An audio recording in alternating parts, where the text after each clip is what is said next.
ओम शांति। आज बाबा ने कहा, बच्चे, धर्मराज कोई भी आत्मा व परमात्मा नहीं है।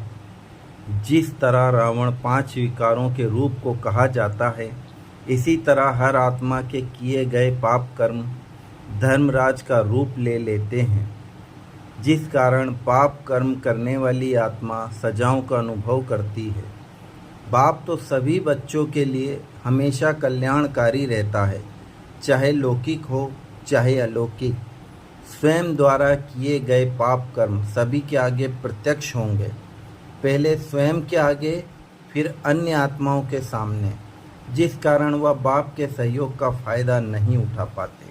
अर्थात उनके पाप कर्म ही उनको भगवान से साक्षी कर देते हैं, और फिर जिस कारण उनकी भोगना और बढ़ जाती है, और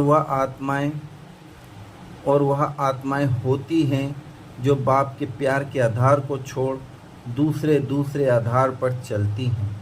स्व परिवर्तन की बजाय अन्य आत्माओं का परिवर्तन करना चाहती हैं, सुखकर्ता की बजाय दुखकर्ता बन जाती हैं, अर्थात डिससर्विस के निमित्त बन जाती हैं।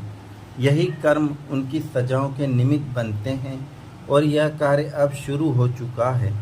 अर्थात जो आप कहते हो ना कि सद्गुरु का रोल शुरू हो जाएगा, वह हो चुका है। कोई भी कार्य पहले स्लो होता है, फिर जल्द ही वह प्रत्यक्ष रूप में दिखने लगता है।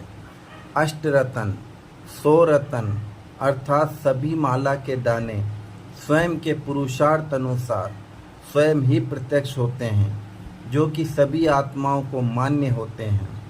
बाप का कार्य सभी आत्माओं को केवल प्यार, रहम, कल्याण की भावना से मुक्ति, जीवन मुक्ति देने का है। सभी अपनी मनसा, वाचा, कर्मणा द्वारा नंबर 1 और नंबर वार बनते हैं। ओम शांति।